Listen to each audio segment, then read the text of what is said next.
हाम्रो सीतारामजी गैँडाको हेर्न जानु भएको छ। अलि होसियार पुऱ्याउनुहोस् है सीतारामजी। तर उतापट्टि फर्किया छ।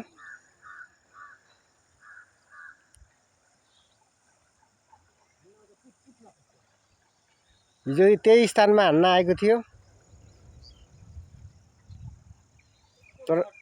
तर तपाईँको कपडा ब्राइट छैन, त्यो कारणले खासै डराउन पर्ने स्थिति छैन।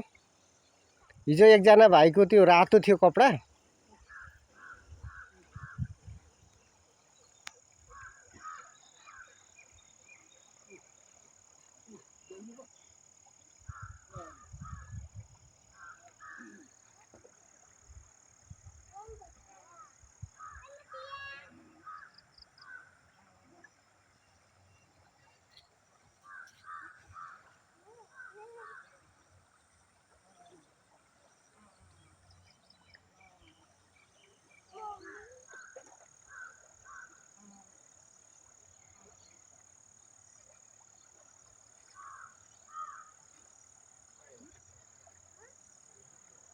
आउनुहोस् आउनुहोस् अब।